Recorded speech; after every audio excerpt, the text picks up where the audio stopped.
금리가 계속해서 올라가고 있는 요즘 채권이 아주 핫합니다. 채권의 금리는 신용도가 낮을수록 만기가 길수록 올라갑니다. 따라서 채권에 투자할 때에는 양쪽엔 포지션을 잡을 수 있습니다.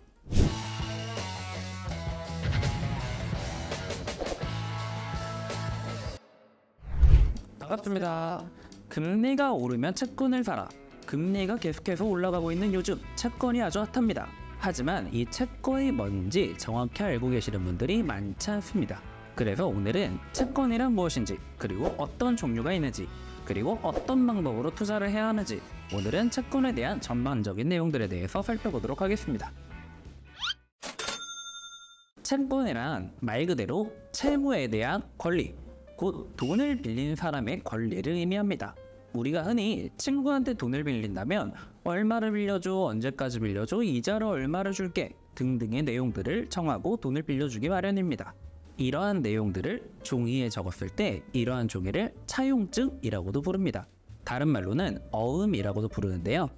이러한 차용증은 빌린 금액, 상환하는 만기, 매년 줘야 하는 이자 등의 내용이 써 있습니다. 채권이란 말 그대로 이러한 차용증을 가지고 있는 사람의 권리를 의미합니다. 그렇기 때문에 이러한 차용증을 국가가 발행한다면 국공채, 회사가 발행한다면 회사채, 지방이 발행한다면 지방채, 개인이 발행한다면 사채가 되겠습니다. 우리가 흔히 들었던 사채업자가 바로 이러한 채권을 발행하는 사람들을 뜻합니다. 예를 들어서 돈탐정사무소라고 하는 회사에서 채권을 발행했다고 가정해 보겠습니다. 이러한 채권에는 발행 가격, 원금을 상환하는 만기, 매 주기마다 지급해야 하는 이자가 적혀 있습니다. 그렇기 때문에 채권을 산다는 개념은 이러한 발행 기간에 돈을 빌려준다는 개념이 되겠습니다. 이러한 채권을 사는 이유는 채권에 표시되어 있는 이자를 통한 수익률을 노리는 방법과 채권의 가격 변동에 의한 시세 차익을 노리는 두 가지 방법이 있겠습니다. 그럼 채권에 대해서 조금 더 자세히 알아볼까요? 흔히 자본시장의 양대산맥이라고 하면 주식시장과 채권시장이 있습니다. 주식시장은 2100조, 채권시장은 2300조 원 정도의 규모가 있습니다. 돈탐정사무소에 주식과 채권이 있다고 가정해 보겠습니다. 돈탐정사무소에 주식을 산다면 돈탐정사무소에 투자하는 것이고, 채권을 산다면 돈탐정사무소에 돈을 빌려주는 것입니다. 때문에 돈탐정사무소에서는 투자받은 돈은 자본으로 취급되고 빌린 돈은 부채로 취급됩니다.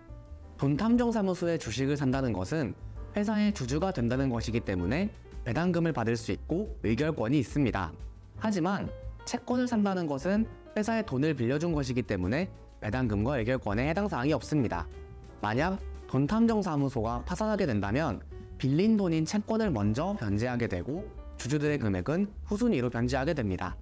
이러한 채권은 다양한 기준에 따라서 여러 가지 종류로 나눠볼 수 있습니다. 기간에 따라서 나눌 경우에는 1년 이상 만기가 남은 경우 장기채권, 1년 미만 남은 경우에는 단기채권으로 분류합니다. 또한 3개월 미만으로 만기가 남은 초단기채권도 존재합니다.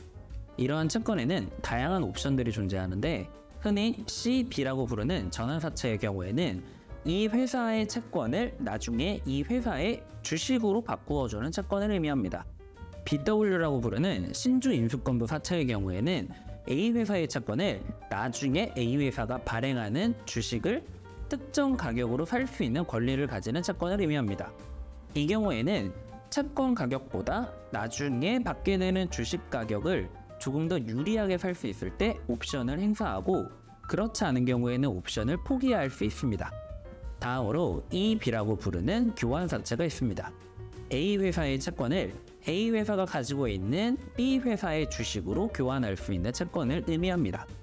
또한 이자 지급 방식에 따라서 이표채와 할인채로 나뉘는데요. 이표채의 경우에는 우리가 흔히 생각하고 있는 이자를 받는 방식의 채권을 의미합니다. 이 채권에 표기되어 있는 이자에 따라서 내가 빌려준 돈의 이자를 주기마다 받게 되는 채권을 의미합니다. 반면에 할인채의 경우에는 이 채권에 표기되어 있는 이자만큼 싼 가격으로 채권을 매수할 수 있게 됩니다. 이 경우에는 만기 시점에 내가 빌려줬던 돈보다 더 많은 돈을 받게 되는 구조를 가지고 있습니다. 이러한 채권의 가격은 채권의 금리, 신용등급, 만기 등 여러 가지 요인에 따라 결정됩니다. 그중 채권의 가격을 결정하는 가장 큰 요인이 신용등급입니다. 신용등급이란 기업의 상환 가능성을 지표로 나타낸 등급입니다. 가장 신용도가 좋은 트리플 A부터 가장 신용도가 낮은 B 등급까지 있습니다. 통상 트리플 B 이상을 투자 적격 회사, 더블 B 미만을 투자하기 위험한 회사로 분류합니다. 앞에서 말씀드렸다시피 채권의 금리는 신용도가 낮을수록 만기가 길수록 올라갑니다. 다음으로 채권의 가격에 대해 알아보겠습니다.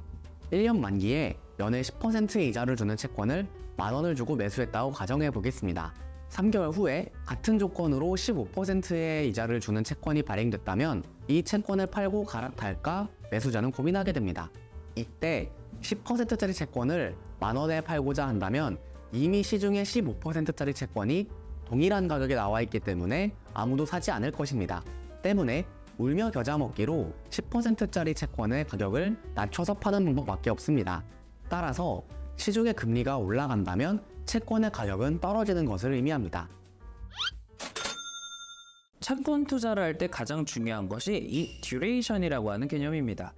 듀레이션이란 채권의 현금 흐름의 가중평균 만기를 뜻하는데 쉽게 얘기한다면 내가 투자한 원금을 회수하는 기간이 언제 올 것이냐라는 의미입니다. 예를 들어 만기 시점에 원금과 이자를 한 번에 주는 채권이라고 한다면 이 채권의 듀레이션은 만기와 동일하게 되겠습니다. 하지만 3개월, 6개월 단위의 이표차의 경우에는 만기가 다가오기 전에 이미 이자를 수령하기 때문에 나의 원금 투자 회수 기간이 앞으로 당겨지게 됩니다. 이 경우에는 듀레이션이 만기보다 짧아지는 것을 볼 수 있습니다. 이처럼 금리가 올라가거나 만기가 길어질수록 듀레이션은 짧아지는 것을 볼 수 있습니다. 채권 투자에는 어떤 리스크가 있을까요? 내가 돈을 빌려준 회사가 파산하여 원금을 회수하지 못하는 리스크가 있고, 채권의 만기 이전에 채권을 매도할 때 내가 샀던 가격보다 채권의 가격이 낮아지는 시세 차익의 리스크가 있습니다. 따라서 채권에 투자할 때에는 양쪽엔 포지션을 잡을 수 있습니다. 금리가 올라가는 시기에는 채권 가격이 떨어지기 때문에 채권의 만기까지 보유하면서 원금과 약정된 이자를 받는 방법이 유리하고, 금리가 떨어지는 시기에는 채권의 가격이 올라가기 때문에 중도에 매도함으로써 시세 차익을 보는 방법이 유리합니다.